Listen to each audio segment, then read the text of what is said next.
metabertsoa, eta horrekin batera kriptotxanponak eta NFT-ak. Eguneroko hitzak bihurtu dira, baina aldea dago entzutetik ulertzera. Eta ulertu gabe zaila da kokatzea.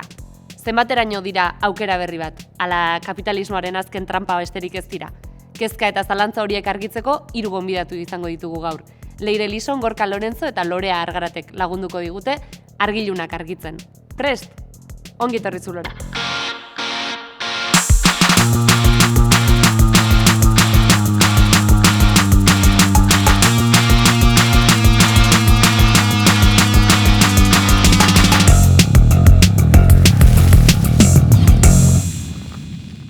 Kaixo hiruroi, gaur erronka zaila daukagu zuentzat, alde batetik zuen iritzia emateko eskatu behar dizuegu, baina beste batetik pedagogia pixka bat egiteko ere bai, eta seguruenik nigandik hasita ze gauza dezente altzaldu behar dizkidazue, eta gainera, hartu gara, falta zaizkigula euskarazko hitza kontzeptu batzuk esateko ere. NFT-ak, metabertsoak, kriptotxanponak, dena sartu dugu zaku berean, Leire, ondo egin dugu dena batera jartzen? Bai, ongi egin duzu, metabertsoa espazioa baldin bada eta NFT-ak bertan daude edo objektuak, edo pertsonaiak beraiek, kriptotxanponak dira NFT horiek espazioan erosteko edo saltzeko bitartekaria, ez da edo moneta. Orduan bai, zaku berean daude. Susma daukaldorea baduzula mesfidantza puntu bat guzti honekiko. Zer da kezkatzen zaituena? Nire gehien kezkatzen hauenak normalean teknologia baino gizaki izaten da, ez? Kasu honetan kompetentzia digital oso altuak behar dira mundu honetan sartzeko, uste dut burujabetza teknologian burujabetza askoz ere handiagoa behar dugula, hasi behar garela gauza gehiago irakurtzen eta mundu honetan sartzean bai exigitzen digu, ez? Kompetentzia digital horiek landuago izateak. Eta orduan hemen bai ikusten dut, alde batetik egon aldirela irakurtzen dutenak, eskomatik aldi butela aurreratu eta geratu beste ez dakin nora begira. Eta ematen didan edo pena gehien ematen didana da burujabetasun hau ez eukitzearren aukera bat galtzea. Nik benetan bai ikustu teknologia honek aukera desberdin asko eman aldizkigunak, interneten gaizki egin ditugun gauzak orain ondo egin daitezke, eta aukera hori daukagu, baina aukera hori gure esku dago, teknologia ez da neutroa. Guk erabakiko dugu nora eroan, eta egia da teknologia honek bai derrigortzen digula kompetentzia digital horiek pixkat orain baino altuagoak izatera. Metabertsoan esango dugu adituak edo arituak behintzat bazaretela. Gorka, gero sartuko gara pixkat gehiago horretan, baina lehenago beste kontu batea laguntzeri duzun. Blockchain teknologia aipagai izan da azkenengo hilabeteetan, eta esango dugu horren guztiaren oinarrian dagoela, baina zer da? Nola esplikatu daiteke hori guk ulertzeko moduan? Ez da erraza. Danak ulertzeko gauzak erregistratzeko eta automatizatzeko teknologia bat da. Beren iraultza da deszentralizatua dela. Bitartekorik gabe egiten dituela transakziorik erregistratu. Eta baita hori esan nahi du, atzetik ez dagoela herrialde edo enpresa bat hau gestionatzen duena. Baizik eta pertsona diferenteak beraien dispositiboak jartzen dituzte sarean eta nodoak izeneko dispositibo hauek baliaztatzen dituzte hor gertatzen diren gauzak eta bertan bloke katean erregistratzen dituzte haien gauzak. Baita dauka ezaugarri bat, blockchainean sartu den erregistro bat aldaezina dela. Orduan hau esan nahi du, gauza bat erregistratzen denean, blokea sarera sartzen da, azkenekoan jartzen da hau, eta ezin da mugitu. Eta hau, transparenteak egiten du sare hau. Eta adibidez, zer da erregistratu daitezkeen zerbait?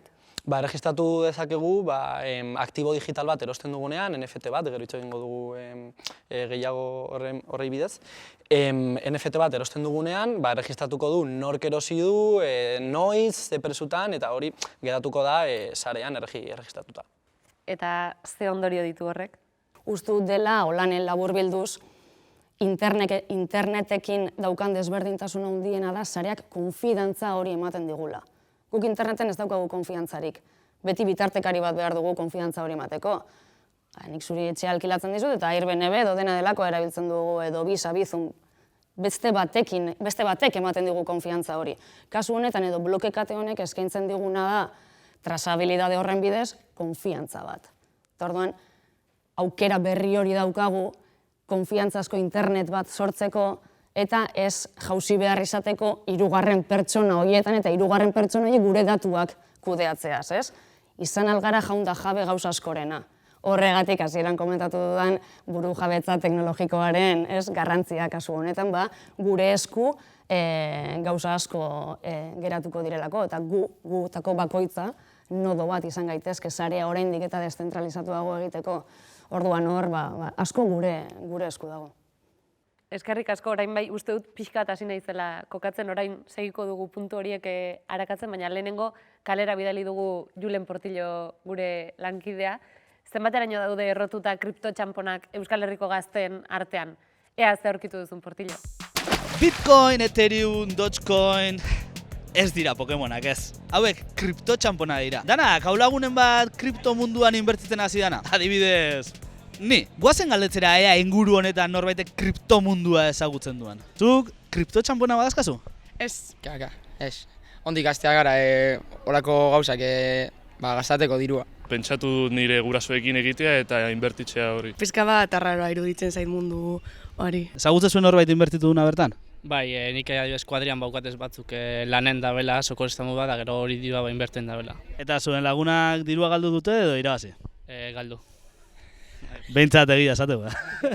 Dirua irabazi edo galdu? Ez irabazi. Poltsan inbertitzen dute eta orduan uste dut gora doala. Bai daukat lagun bat eta dago nola friki moduan eta uste dut bai irabazi duela dirua. Bai, badakat pare lagun eta orain dela gutxi diru pila bat galdu dute. Gutxi gara inbertitu zuten 500 piku euro edo... Eta ze kriptotxanpon ezagutzen dituzu? Ezagutzen dut Ethereum, Dogecoin, Bitcoin. Bitcoina, da gero beste batzuk egin akordaten, baina entzun dutez. Bitcoin, Klasikoak, ez? Bai, betikoak. Zuk etorkizuna ibeira nahiko zenun inbertitu? Ez, vamos, ni loka. A ver, no me llaman, vamos, ez. Ez da bat ere. Pixka da saltzea jate hobeto zertaz di joan daola, eta ikuste baldin ba nire burua eroso, igual bai. Hausino oso batez, baina olako erdia edo, neukan, da egin informatzen baina olako gauzetan, igual bai. Denetik aurkitu du Portillo, baina argi dago, gazte asko erakarri ditu kriptotxanponen olatuak. Ezagunena behar bada Bitcoina izan liteke, ez dakit, Lorea, zer da eta zertarako erabiltzen da edo?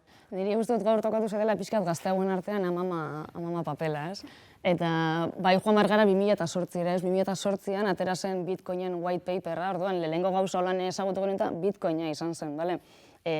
Bitcoinak hor ekarri ziguna izan da pertsonen arteko edo peer-to-peer esaten den eta bitartekari gabeko balio transferentzia. Asmatu zuen, Bitcoinik ekarri ziguna da, hori pertsonen arteko. Eta hirugarren pertsona gabe balio transferentzia hori egin ahal izatea, ez? Balioa zer da? Nik Van Gogh batek zergatik balio du 1000 euro. Guk gure artean ere bai, kontsentso bidez, erabakitzen dugu balio hori duela. Nire marrazki batek balio hori dauka? Bueno, ez. Zelitaike. Eta gainera nire marrazki horri argazki bat ateratzen baldin badiot eta argazki hori bidaltzen baldin badizut balioa dauka. Ja digitalean, zergatik, kopia pilo bat egin ditzakegulako. Eta orduan, limitatua ez den zerbaitek edo oso askar egin daitezkenean kopiak balio bat izatea oso zaila da. Eta orduan, pixka bat, Bitcoinak ekarri digu, balio hori digitalki limitatua izatea. Gauza bat digitalki egin ahal izatea eta limitatua izatea.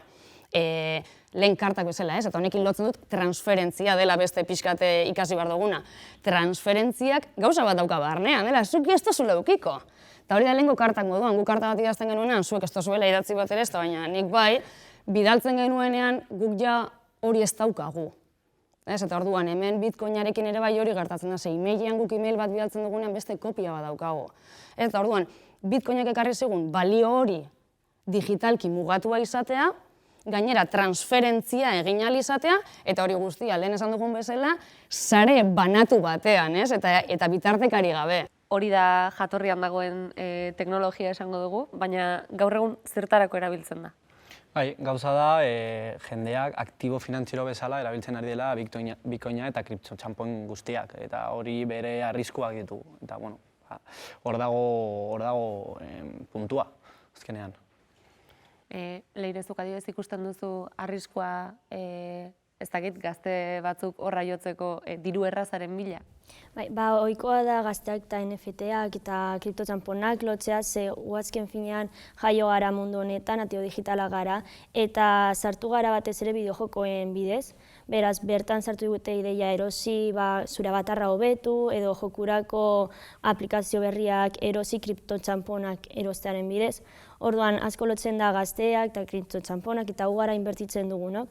Baina ni pertsonalkinik 20 urte ditut, Nafarroakoa naiz, eta nire ingurune hurbilean, berez ez dut inoiz horri buruz hitz egin edo ez da guk lantzen dugun gai bat, ez dut inor ezagutzen inbertitzen duena, balitek ere izatea oraindik konotazio negatiboa duela inbertitzarena, ze oso volatila da moneta hori, kriptotxanpona.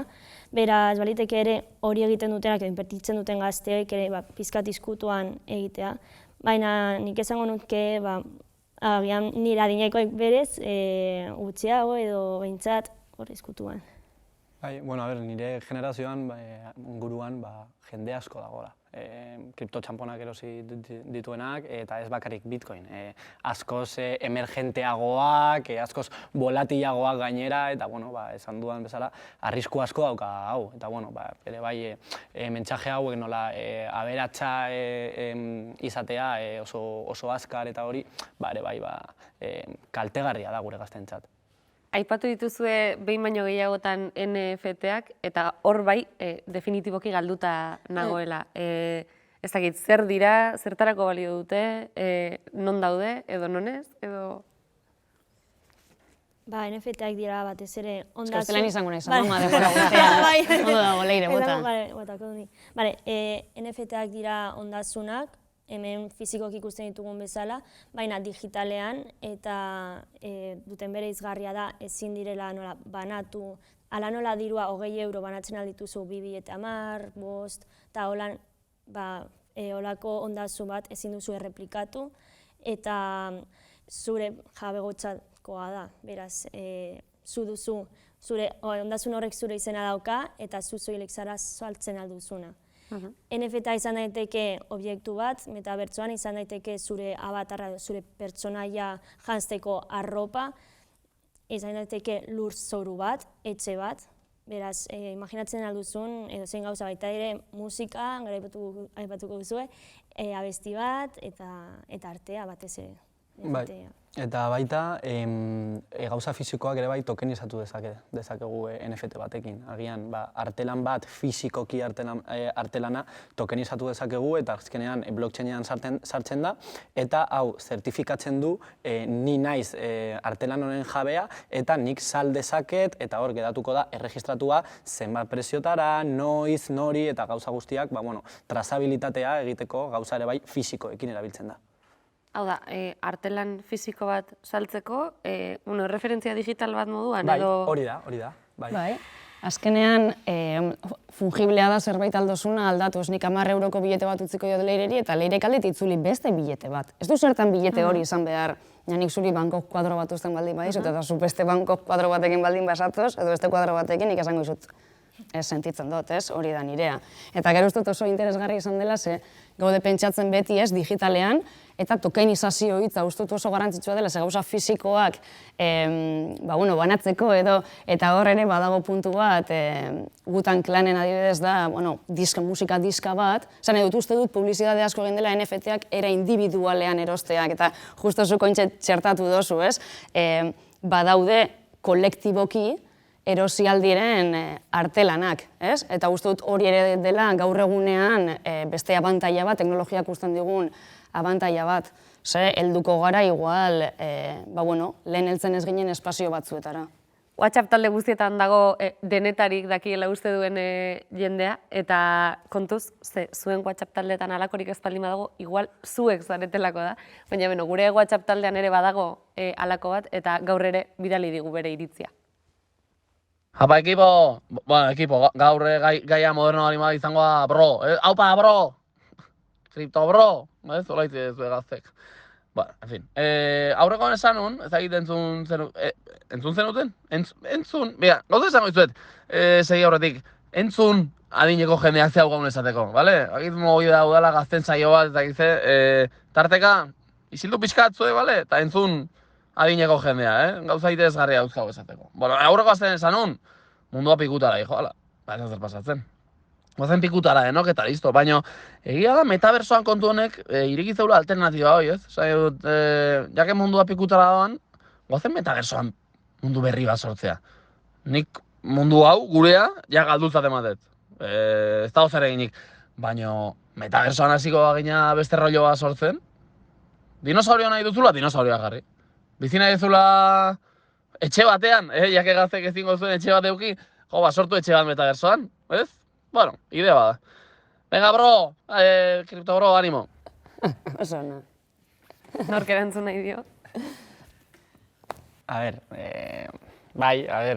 azkenean jendea esperientzia berriak bizitzea nahi ditu. Vale? Eta hau, guk ez bagara horrela sentitzen, badago taldea handi bat hori demandatzen duela. Eta horregatik sortu dira gauza hauek. Eta azkenean, metabertsoa mundu virtual murgilgarriagoak dira, baina lehen ere bai bideojokuekin jendea esperientziak nahi zituen bizi, esperientzia diferenteak. Eta bueno, metabertsoan ere edozer egin dezakegu. Bai, gero ere aipatzen zen, merkagoa dela, bertan bizitza gaztelu bat nahi baduzu, baina egia ez da horrela, ze gero lurzoru bat erosi nahi baduzu, ez baduzu errealitatean ordaindu are gutxiago metabertsoan, oso garestia delako, eta gero ere garestiagoa izan daiteke esperientzia horik bizitzea, ze teknologia bat behar dituzu virtualeko betaurrekoak inmertsiboagoa izateko, ez dela bada webgune bat, non sartzen zara, eta horrelako esperientziak egun ere baditugu, beraz. Ez da hain erraza esperientzia hori hain irautzailea izatea eta zu bertan sartzea bete-betean. Bueno, eta metabertsoa zer da? Ja martxan dagoen zerbait edo mundu bat dira, mundu asko, ze neurritan existitzen da? Berak metabertsoak egiten ditu. Bai, badaude metabertso asko orain separatutak daudela. Gartner informatika aholkularitza enpresak egiten teknologiak esaten du puntu heldutasunean daudenean edo ez, eta jartzen du orain metabertsoaren etapa inizial batean, emergente batean gaudela. Orduan, zer esan nahi du hau? Daudela esperientzia diferentzeak, aplikazio diferente batzuetan, eta ez daudela denak interkonektatuak. Baina metabertsoaren kontzeptua da, dana interkonektatua egongo dela, eta gure avatar bakar batekin sartuko dezakegula mundu virtual guztietan esperientziak bizitzeko.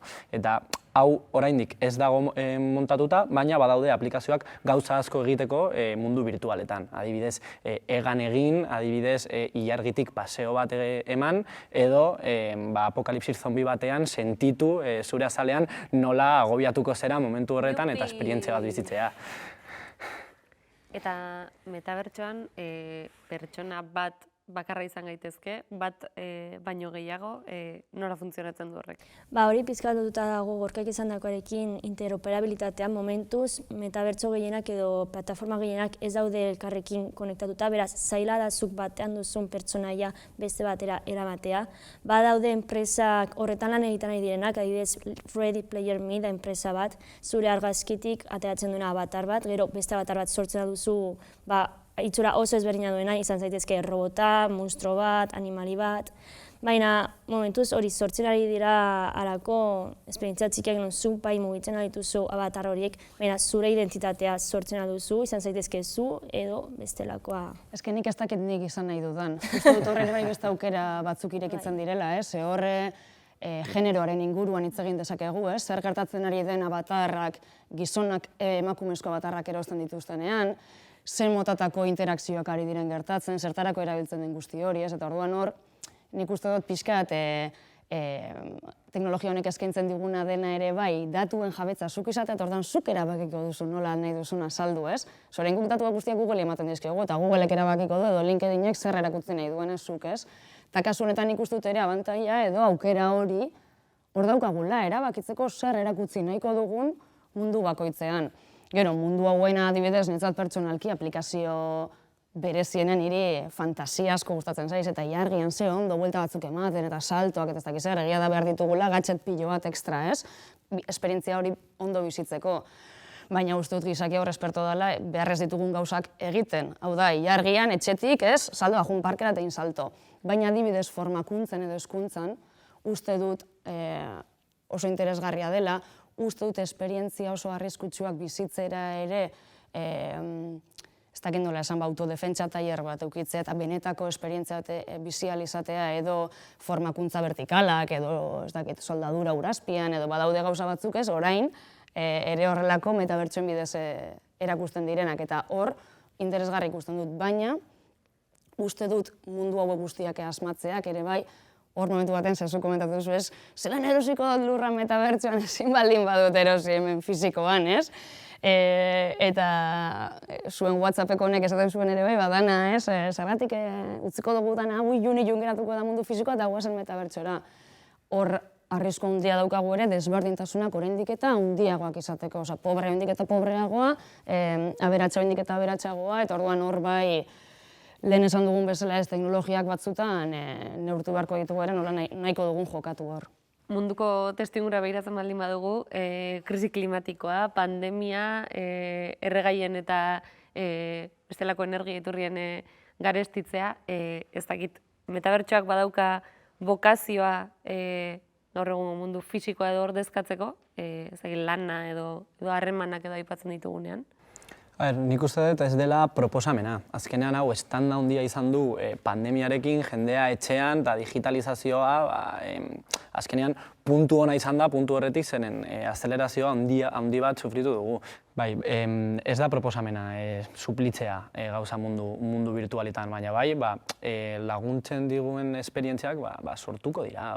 Nik uste dut hor dagoela gauza. Lehen, orain beldurra ateratzen da, ea murgilgarriko teknologia hauekin denbora asko pasatuko dugun ala ez, baina ja gazteak ari dira Discorden edo bideojokuetan denbora asko pasatzen, afaltzen haien geletan kaskoak jarri eta beraien lagunekin, eta hau bakarrik da teknologia murgilgarriago bat.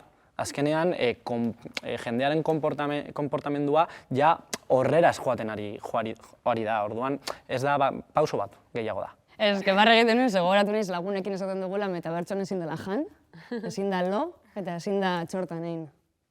Orduan bakoitzak aukera bude, ez? Ez dakitzen da WhatsAppeko lagun horrek nahiko duen bizi hor. Nik uste dut ez, eta hor badaude, serie pilo bat eta bloat lehen egon gara hitz egiten, ez? Nun horre diruaren desberdintasunak asko igartzen diren, ez? Gizartearen klasismo hori bueltatuko den edo ez, gure esku dago, baina metabertsoak gauza batzutera konduturreko zaigu, eta beste batzutan ikustu dut ez, benetan sentitze hori, Bai, baina gero azkenean ni teknologiarekin beti esaten dut gu erabakiko dugula noraino ailegatuko da eta nola lagunduko digun edo ez teknologia erabili. Gian esan duzuna ez dela ezin duzula jan metabertsoan, guk ekitaldiak hasi ginen egiten enpresak eta kontzeptu batzuk diseinatu genituen, ez genituen ejekutatu, baina ekitaldi bat egitea ofizinatik, etxetik edo nahi duzunean eta deliberiko janaria etorriko zaitzu, esperientzia izateko ere bai, koktel bat bezala, eventu baten, networking momentuan, edo horrelakorik errealitateko betaurrekoekin, edo batzuetan ere bai, metabertsura sartu dezakegu ordenagailuarekin. Ez da dana esperientzia murgilgarriak, baizik eta esperientzia virtualak, digitalak. Orduan ere bai, guk erabakiko dugu noraino ailegatuko da. Eta hor ja puntutxo bat jartzarekin guk esaten duenean hor egongo dira enpresa pribatuak, eta gero ez dugu momentu baten ez esan, baina honen funtza open sourcea da, software irekia da. Orduan berez badauzkagun metabertso asko ere irekiak gure esku hartzeko eta guk nahi ditugun diseinuak egiteko. Ez gara beti metaren menpe egon beharko, edo deszentralen menpe egon beharko, edo beraiek egiten dituzten metabertsoen menpe egon beharko. Guk ere sortu ahalko ditugu teknologia libreki dagoelako. Zatanon eskura dago kodea. Bai, gauza da, berria dela, sortzen ari garela mundu hau, eta orduan oraindik ez dago definituta. Kriptotxanpona benetan sartuko dira mundu virtual guztietan, ala euroekin ordaindu dezakegu mundu virtual bat sortzeko eta gure enpresako mundu korporatibo virtual bat izatea. Hori ere bai ez nago hain ziur zer gertatuko den hurrengo urteetan. Gero ere aipatu beharra dago bai open source da, baina guztiok ez dakigu agian programatzen, orduan horretan ere lan egin beharko dugu, ze bai izan dezakegu open source da eta ze ongi, baina realitatea da jende askok ez dakiela hori nola manejatu, orduan azkenean amaitzen dute kontrola pertsonen berdinak izaten, direla bat teknikariak eta bar. Beraz hori ere debatera ekarri behar da. Eta pixka bat barrurago jateko, ez dakit sartu fantasia pixka bat eta zer gehiago egin ahalko da edo zer gehiago egin daiteke. Nik hor oso frikia naiz, orduan asko gustatzen zait Harry Potter, beraz horrelako esperientziak sortu. Nik agian ezin naiz joan Orlandora bertan dagoen parke tematikora, baina sortzen baino duzu halako esperientzia bat non sarbida daukat beste modu batez webgune batean eta esperientziatu ez atrakzioak, baina agian jokuren bat edo halakoa interesgarria izan daiteke, ze azkenean zientzia fikziotik asko dauka metabertsoa ere, eta hori bizitzean ahal izatea horretan aritzen garenok gustatzen zaigu. Bai, eta horrelako gauzak asko, ja daude Star Warseko jokuak zu protagonista zarela, eta zoaz espada laserrarekin mundu virtualan jendea hiltzen edo disparoak hemen tapatzen. Ez que puntu hori dauka, gauza batzuk era oso bizian biziko ditugu, orduan zuk esan duzu bezala hiltze hori, buelta ematen baldin bazaio da, adibidez agresio sexual bat edo ez, hortik pedagogia nola egin, nola detektatu horrelako situazioak edo nik uste dut hortik ere bai asko jasoko dugula. Eta gero fantasia esan duzu, da pixkate holan serioa, baina fantasia piloa dago gaur egun esan dut. Lehen esan duzu ez, monstro bat izatea, ja zure nortasuna jarri dezakezu horrek dauzkan abantaiarekin, ez daukazu zertan neska edo mutila izan behar, izan alzela kotxe bat, izan alzara nahi dozuna, edo katu bat, nahi duzun guztia. Eta nik uste dut horrek ere bai emango digula Bai, pixkate zure identitatea ere erakusteko, sormena garatzeko edo edatzeko eta erakusteko horrek ere interesgarria izango da nola pertsonako hitza identifikatzen den metabertsoan eta zer erakutsi nahi duen. Ez da, agian zure egunerokotasuna erakusten ez duzuna. Eta esperientzia horietan, iritsiko gara agian usaintzera edo ukimenera edo garatuko da hainbesteraino? Bai, ja existitzen dira prototipo batzuk, ez dakit komerzializatzen ari direnara ez, baina daude traje aptikoak deitzen diranak, nun agian disparoak notatu, sentitu dezakezu ja zure gorputzean. Badaude, gauza asko... Baita besarkadak ere, Bai, bai, gauza asko erreplikatu dezakegu. Hor beste kontua da, diruarena ez? Uste duzue iritsiko garela ordaintzera jertxe digital bategatik adibidez? Bai, a ber, da gauza bat, ja pasatzen ari dana bideojokuetan. Bideojokuetan jendea eskinak, trajeak erosten ditu bere pertsonaiarako eta metabertsoan ere bai revoluzio bat sufrituko du hau, zeren NFT-ekin ja zu traje horren jabetza izango duzu. Ez da Fortnite-en bezala erosten badut traje bat, ze nirea da, nire kontuan dago, baina Fortnite izten duenean ez da nirea traje hori. Enpresarekin izten du eta nik ez dut traje horren jabetza. Baizik eta metabertsuan ja jabetza hori izango dezaket eta alditut Nike batzuk erosi nire batarrerako festa esklusibo batera joateko eta nola ez dira degradatzen aldut gero saldu, zeren ez nahi ditut gehiago erabili. Azkenean, preparatuta gaude zeren ja erabiltzen ditugu mobileko jokuetan edo horrela, baina errevoluzio gainera badauka gainetik. Hor interesgarria da aipatzea ere, ala nola errealitatean dago jendeak Nike batzuk erosten aditunak eta beste batzuk ez ere loreak aipatzen duen bezala, desparekotasunak ere agirikoak izango dira, orduan bakoitzak ordainduko du ahalko dena eta ere interesgarria izango da metabertsoan ikustea nola erreplikatzen diren dinamika ekonomiko horiek. Metabertsoa gora eta bera, bat oraindik esaten ari zaretena prozesatzen arituko da, baina honek ez du etenik, hala ere begirada zorroztuko digun norbait ekarri behar dugu orain, Leo Bueriberik seguru baduela zerbait esateko honi buruz ere. Kaixo, galdera batekin nator. Metabertsoan giza eskubideak babestu daitezke? Zuek, ze uste duzue?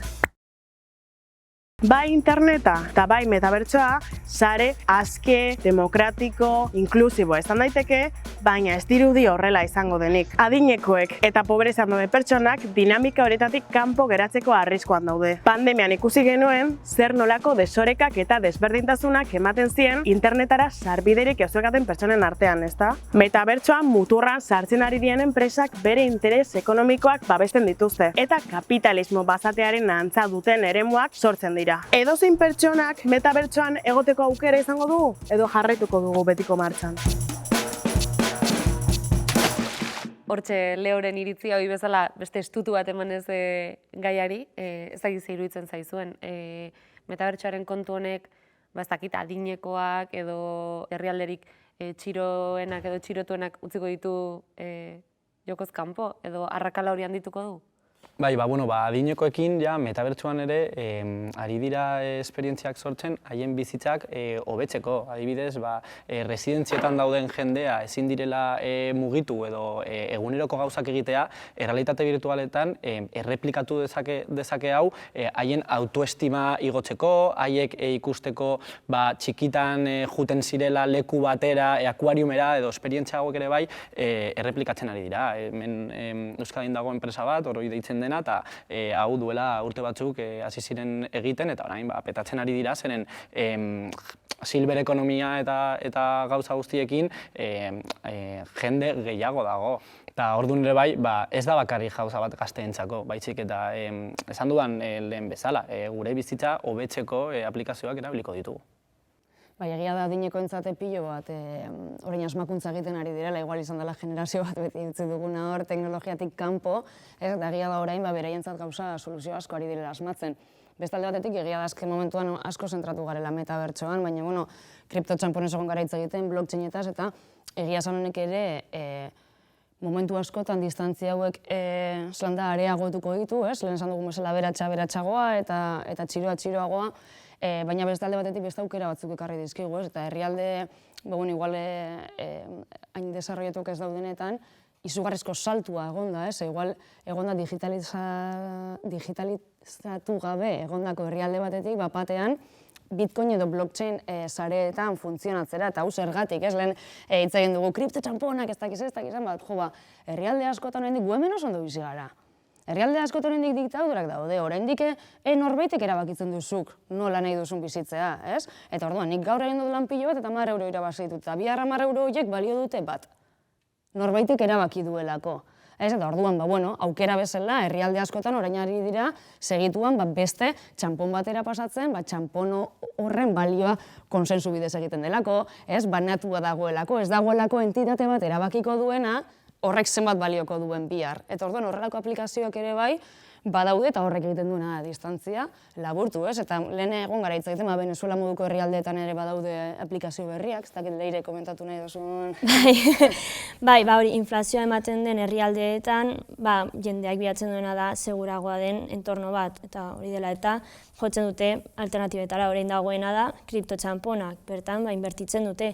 Hori ere arriskoa dakarrela ze moneta volatila da, eta lehen aipatzen genuen, orain lehenago sartzen diren pertsonak, izango dira gehien irabazten dutenak, baina horrek ere igotzen du espekulazio hori guztiok goaz, baina benetan da beharrezkoa edo pena merezi duen zerbait, egonkorra izango dena, horrek ere areagotzen du zalantza. Ados, eta bukatzeko edo hau guztia nork erregulatzen du edo noren esku dago hau den arautzea edo ez dakit araututa dago adibidez zenbat lurzoru izan dezaken norbaitek metabertsoan?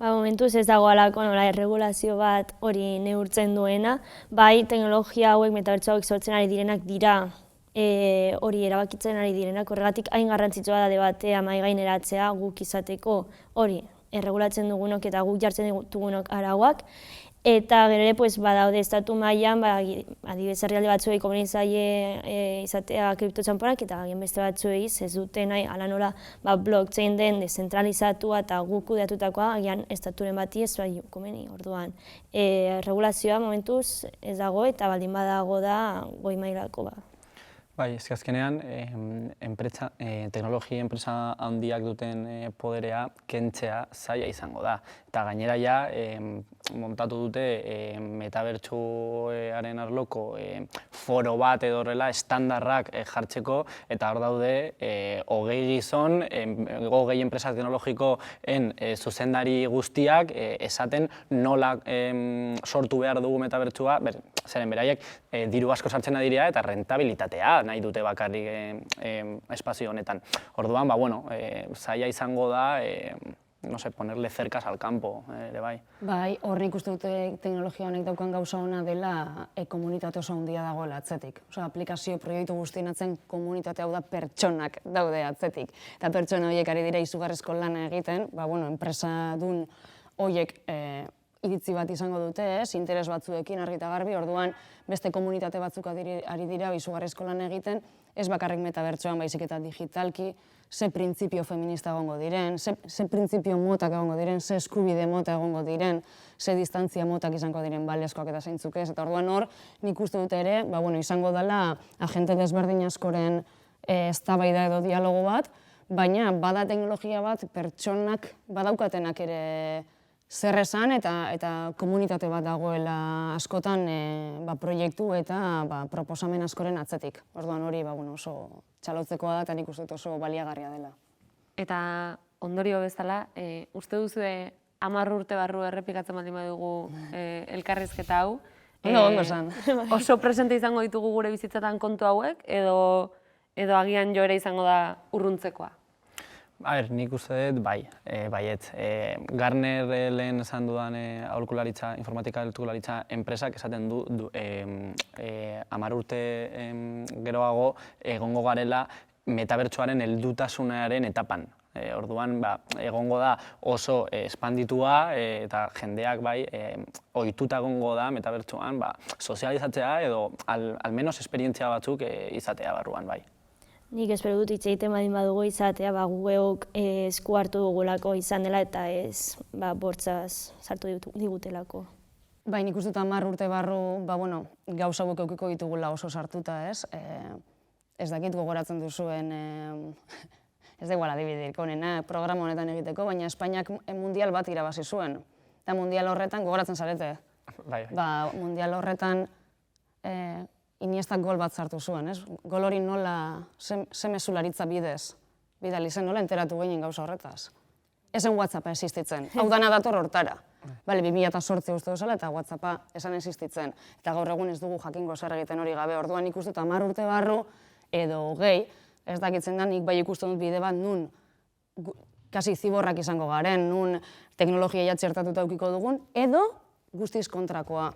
Planetak, lurrak ezin izan du gehiago, ez daukagu errekurtso gehiago, eta berriz egin dugu, back to the roots, ez? Derrepente atzera buelta bat, eta jarraitzen dugu eskutitzak bidaltzen, nekazaritza berriz hasi dugu beste era jasangarriago batean, eta nik uste dut pixkat bi aukera eukiko ditugula, ez dut uste orain daukagun abiadura eta eskalabilidade hori jasangarria denik.